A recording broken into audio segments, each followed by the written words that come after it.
Welcome to The Tipping Point. I'm Jimmy Evans, and I've got a great message for you today.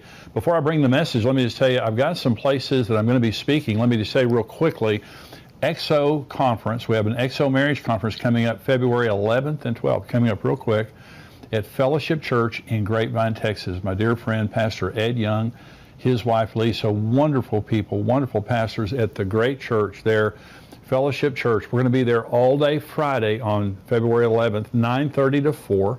Have speakers all day long, ministering to your marriage. Back that evening, 6:30 to about 9:30. I'll be speaking that morning. I'll be speaking that evening.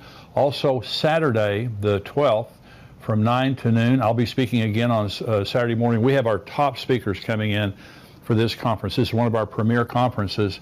I'm also speaking that weekend at Fellowship Church at 9:30 and 11:15 on Sunday morning. I would love to have you be there. I'd love to have you come and be a part of that, and you will love Fellowship Church and you'll love the XO Conference. I'm also speaking there at Fellowship Church. This is on February the 16th and 17th, and I'll be speaking there. This is the Creative Church Conference, the C3 Conference 2022. And I'll be speaking on February 17th at 9 a.m., but the whole conference is going to be terrific. Just go on their website there, and you'll be able to see, Fellowship Church website, you'll be able to see the conference and sign up for it. We also have our XO Houston Conference coming up February 18th and 19th, and I'll tell you more about that next week. But that's coming up at Grace Church Houston. Pastors Garrett and Andrea Booth, wonderful people there. That's xomarriage.com/conferences, all day Friday till noon on Saturday, the same way. And so I'll also be doing an end time series with Pastor Ed Young at Fellowship Church. It's called When the Levee Breaks. And Pastor Ed will be speaking twice. I'll be speaking twice. I'm speaking on February 27th and March 13th. And if you haven't heard Pastor Ed Young, he's a phenomenal speaker. And he's going to be speaking on the end times, and I will also for that series. And you can go to fellowshipchurch.com to get more information. But we've got a lot of great things coming up. I hope that you'll be able to be a part of some of those events. Now, the message I have for today is called Overcoming Expectations for 2022 and beyond. When I say overcoming expectations, I mean setting our expectations to overcome the times that we're living in, okay? And this is critically important because of the severity of the times that we're living in. Depression and suicide and mental health problems are at an epidemic, and we know that. And so young people are suffering probably more than any other group of people. And one of the reasons for this is because this is the most prophesied about period of time in human history. You know, about a third of the Bible's prophecy. Most of it relates to the times that we live in because it is going to be the worst period of time in human history. Mark 13, Jesus said, "In those days there will be tribulation, such as not been since the beginning of creation, which God created until this time, nor shall ever be, nor ever shall be. And unless the Lord had shortened those days, no flesh would be saved. But for the elect's sake, whom he chose, he shortened the days." And that's talking about the tribulation period of time when about 3/4 of the earth's population dies. And Jesus said they'd all died if God hadn't shortened the days. So this is going to be the most severe time in human history. Now, as believers, we're going up in the rapture. We're not going to be here for the tribulation. But listen to what Jesus said in Luke chapter 21. "There will be signs in the sun, moon, and the stars, and on the earth distress of nations with perplexity, the sea and the waves roaring. Men's hearts failing them from fear and the expectation of those things which are coming on the earth, for the powers of the heavens will be shaken." Powers of the heavens will be shaken. That's talking about demonic powers. There's going to be a demonic war that's going on. But Jesus said, men's hearts failing them from fear. The word is phobos in the Greek. It means terror. It means fear. It means terror. It says literally men's hearts failing them. And this is what we're seeing. We're seeing the depression, the mental health problems, the demonic attacks. This is a time that we need to be in Jesus, that we need to have the full armor of God on. I want you to know that Jesus gave us all authority over the power of the devil, that we can overcome him at any point in time, but we have to be equipped. We have to know the battle that we're fighting and understand this isn't just an issue of the world and the nations and the weather and those things. It's an issue of demonic powers being shaken. There's a demonic battle that's going on. And so the way that we think in these days is critically important. Let me say it this way. Wrong expectations in these days can be fatal. Jesus said, men's hearts failing them from fear and the expectation of the things that are coming in the world. But see, the beauty of Bible prophecy is it tells us what's about to happen. So it's encouraging. When you hear Bible prophecy properly taught, it's going to encourage you. It's going to leave you encouraged. Now, we're all sobered by the days that we're living in, but the times that we're living in are contextualized by end times prophecy. And Jesus said, when you see these things begin to happen, hey, look up. Lift up your head, your redemption draws near. So we're not getting depressed because of the end times. We're getting encouraged because the signs of the times that we're looking at, they show us some very, very specific things. So here's the twofold importance of end time prophecy in our day. And the first is prophecy protects our expectations from fear and doomsday predictions.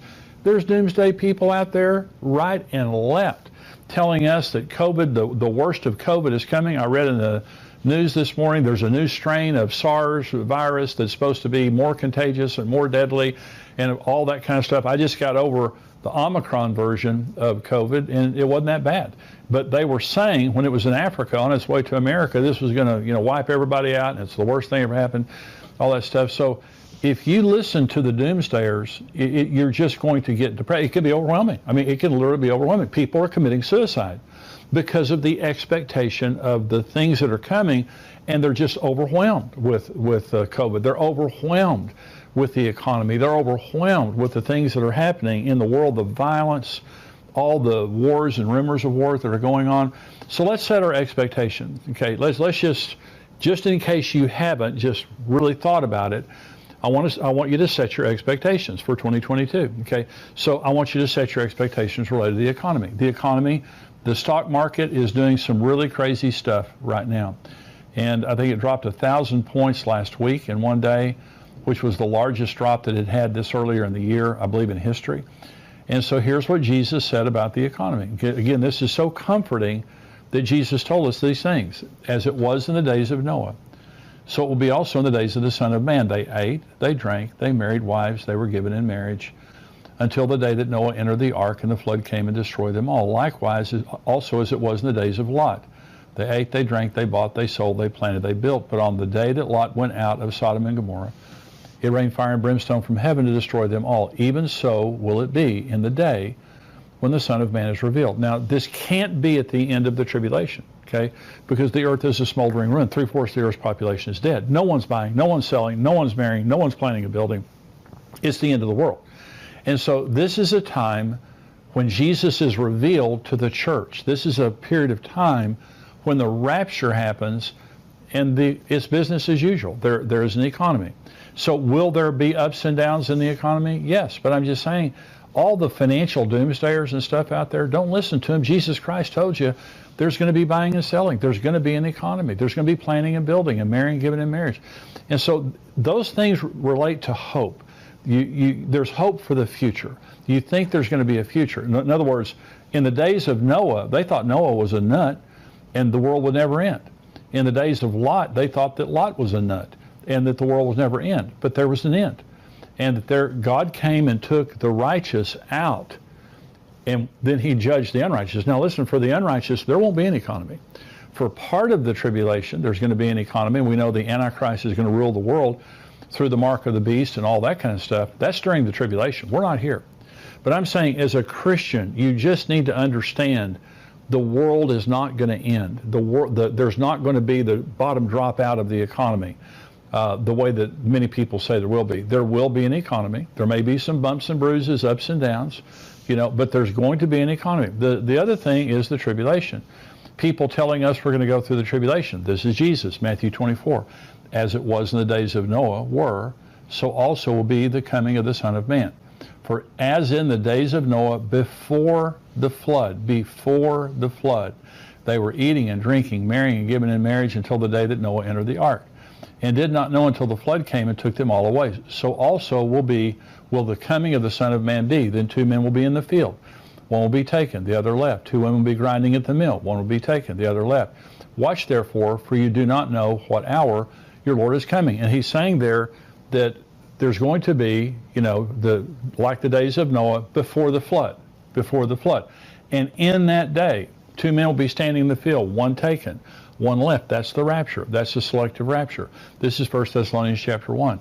They themselves declare concerning us what manner of entry we had to you, and how you turned to God from idols to serve the living and true God, and to wait for his Son from heaven, whom he raised from the dead, even Jesus, who delivers us from the wrath to come. So we know that there's going to be an economy, and we know that we're not going through the tribulation. So set your expectation. That's why Jesus said, when you see these things begin to happen, hey, it's all good. Your redemption is drawing near. Here's another thing that we need to set our intentions on, our expectations on. It's the unknown. The future and the unknown. There are many things in my life I just don't know. What's going to happen tomorrow? What's going to happen 6 months from now? I just don't know. I know that Jesus is coming. I know there's going to be an economy. I know I'm not going to go through the tribulation. But here's what Jesus said in Matthew 28. Jesus came and spoke to them, saying, all authority has been given to me in heaven and on earth. Go therefore and make disciples of all the nations, baptizing them in the name of the Father and of the Son and the Holy Spirit, teaching them to observe all things that I have commanded you. And lo, I am with you always, even to the end of the age. Okay, so Jesus is talking about the end here, and he's saying, I've given you authority, I'm giving you a mission, the Great Commission, to go out and make disciples of all the nations, and I will be with you always, even to the end of the age. Okay, and so I may have told this story before, but I'll tell it again. It was about a trip that Karen and I took. I think it was our 35th anniversary, and I had a bad year. I just had a hard year. And I was just kind of waiting for the next shoe to drop. I felt like, all these bad things had been happening. I was just kind of waiting for the next bad thing to happen. And Karen and I were on the plane, and on the airplane, headed to Hawaii for our anniversary. And Karen reached over and patted me on the hand and said, are you okay? And I said, no, I'm not okay. I said, I just feel like the next shoe's about to drop. I just feel like something else bad's about to happen. And she was real comforting, and I sat there, kind of looking out the window, and I heard the Lord say this to me. Fear is expecting the devil to move. Faith is expecting God to move. And I think some of you need to hear that word today, is that you get so beat up that you're conditioned that something bad is going to happen, and you actually are expecting something bad to happen. That's the way I was. And the Lord, he completely changed the next year and that trip. That would have been a terrible trip if that wouldn't have happened. But the Lord just told me, Jimmy, fear is expecting something bad to happen. Fear is focusing on the devil. But faith is focusing on God. And what God said to me is, expect me to move. Stop waiting for the devil to move. Expect me to move. Focusing on God. See, I am with you always. He's talking to you. He's talking to you personally. I am with you always, even to the end of the age. See, I don't know what's going to happen tomorrow, but I know God's going to be with me. I don't know all the answers to the unknowns. And the devil will come and try to stir up something and say something bad's going to happen, and this person's going to do this to you, and you're going to lose your money, and you're going to lose your job, and this and this and this. That's just the devil. God is going to be with us. Here's what David said in Psalm 23. Yea, though I walk through the valley of the shadow of death, I will fear no evil, for you're with me. Your rod and your staff, they comfort me. This isn't the valley of the shadow of a hangnail or a headache. This is the valley of the shadow of death. And David said, I'm not going to have any fear. You're with me. Okay? Psalm 16. I have set the Lord always before me. Because he is at my right hand, I shall not be moved. I have set the Lord always before me. What that means is everything I see through a God filter. If I see a giant over here, I put God between that giant and me, and I remind myself that God is here. And that giant is not bigger than my God. He may be bigger than me. He's not bigger than my God. Okay, and so fear is reality minus God. It just means I see the giant, I just don't see God. Faith is reality plus God. So when the 12 spies went into the promised land, 10 came back and gave a bad report, and they said, those giants in the promised land are so incredibly big that we're like grasshoppers compared to them. Okay, Joshua and Caleb came out and they said, those people will be our prey. God has removed their protection from them. Here's the difference. The 10 spies looked at the giants and compared the giants to themselves. Never saw God. Joshua and Caleb went in and compared the giants to God. And see, I heard someone say this one time, stop telling God how big your mountains are and start telling your mountains how big your God is.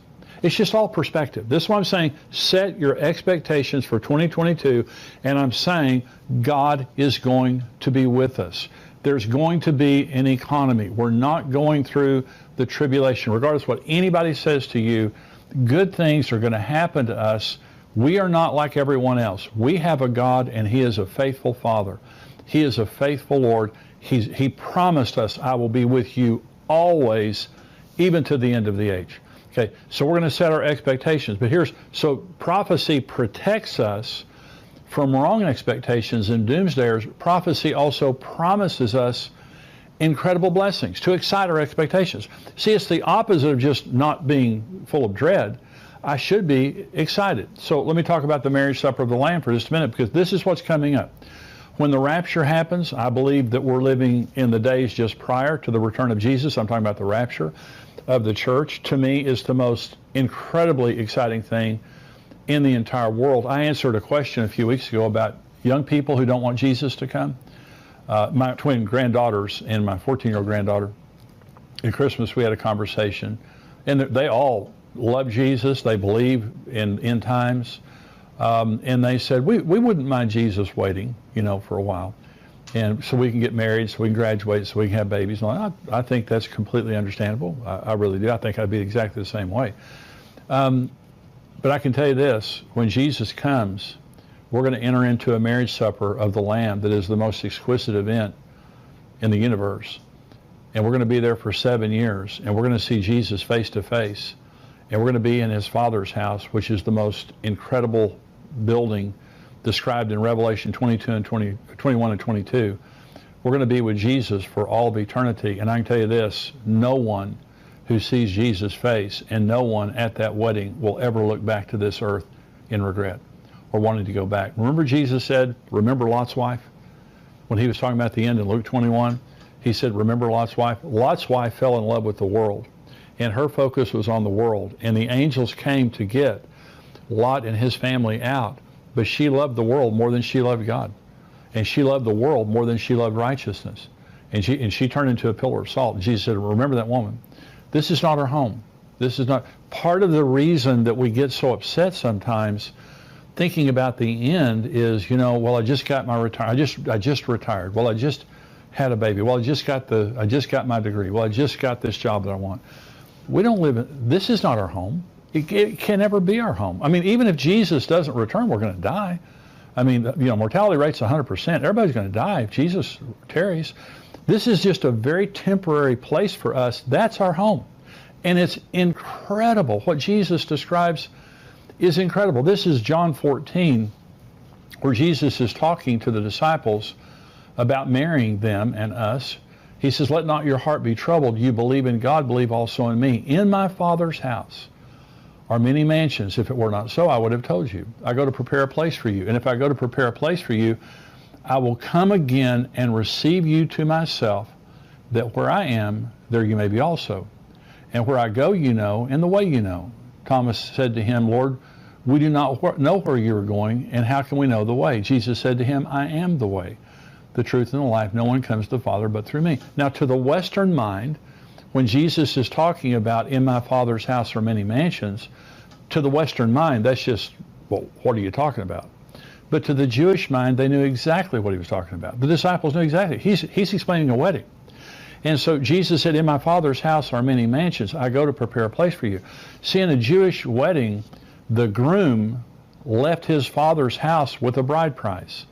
And he came to the bride's house and he paid the price for the bride to her parents. And he sat down with a glass of wine with the bride and her parents. They had a glass of wine. This is when they were legally betrothed. They didn't consummate it for about a year, but they were legally betrothed at that point.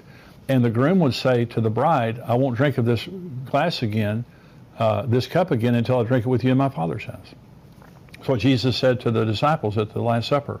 Then the groom went back to his father's house and built a huppah, a place for his bride. And his father had to inspect it. It was typically about a year later.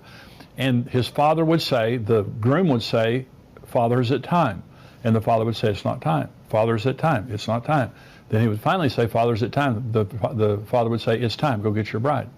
So the groom and his party would come down the street, typically around midnight, blowing trumpets and yelling, the voice of an archangel, the trumpet of God. This is what 1 Thessalonians 4 says. And they would come down the street. The bride wore her wedding gown to bed. The attendants of the bride wore their wedding clothes to bed. She had to be ready immediately. Okay, this is why Jesus said, "Watch therefore, you don't know what hour he's coming." So she had to be ready. So when he came down the street yelling and everything, she had to get up and get herself ready in just a matter of minutes. And then he took her back to the Father's house. Okay. Now, by the way, the bride's price that Jesus paid for us was his life. And he told the disciples, "I'm going to my Father's house to prepare a place for you. And I'm going to go and I'm going to return." This is the promise of Jesus, that he's going to return. And he said, "I'm going to return and I'm going to take you to myself. I'm going to receive you to myself." That's a very important word. That where I am, you may be also. Listen, Jesus said, 2 men taken. In that day, there will be 2 men standing in a field, one taken, one left. Then John 14 he says, "I'm going to receive you to myself." That's the word paralambano. In both cases, the word taken is the word paralambano. The word receive in John 14 is paralambano. This is receiving us unto himself to be married to him for all of eternity. And I'm saying to you that is the bride. We are the bride of Jesus Christ. That's who you really are. You're not a plumber. You're not a stay-at-home mom. You're not a truck driver. You're not a student. That's not who you really are. That's just a temporary identity you have in this earth. You are really and truly the bride of Jesus Christ. That's who you really are. And the rapture and all of the end times, you really can't understand it unless you understand who you really are. You can't understand it until you understand the program. Here's the program. Jesus came from his Father's house to the earth. He gave his life to save us because God so loved the world. God so loved you that he gave his only begotten Son. Okay, and so Jesus died for his bride. The bride price was his life. And to show you how precious you are, see, you may not feel that special. You may not feel that important. You may feel like something that you've done has disqualified you from God's love. That's why God loves us based on grace and not the things that we've done. I'm telling you right now that God is madly in love with you. He's madly in love with you enough to give the life of his Son. And he's madly in love with you enough to live with you forever and to make you his wife. Okay? In Revelation 19, it talks about the marriage supper of the Lamb has come and his wife has made herself ready. Today we're his bride. But when Jesus comes and we go to the marriage supper of the Lamb, we become his wife. No more sorrow, no more tears, no more death, no more weakness, no more frailty, no more devil. We have authority. We have perfect bodies. We're at home with Jesus. We have a mansion in the Father's house. Can you imagine? The average Jewish groom would spend about a year building the place for his bride. Jesus has been there for 2,000 years. Can you imagine how exquisite the house that we will have in heaven will be? And I'm just saying to you, we have a lot to look forward to. Set your expectations on God. Set your expectations based on what the Bible says, and don't let anything you see on the news talk you out of it. And so we're going to go now into the subscriber portion of the program, and I'm talking about some things in the news related to Israel in the United States that are very troubling. We are now backing out of an agreement we made with Israel to help them build a pipeline to supply Europe with natural gas. I'm going to be talking about that. I'm also answering questions for, if you're a subscriber, stay tuned. That's what's coming up. If you're not a subscriber, hey, listen, just go to endtimes.com, $7 a month, $77 a year. You get the full Tipping Point show. Also, you're able to get all of the things that we send out, videos and articles that come out all week long from our contributors and also from myself. Endtimes.com keeps you educated and encouraged on what's happening in the end times. Endtimes.com, $7 a month, $77 a year. If you're a subscriber, stay tuned.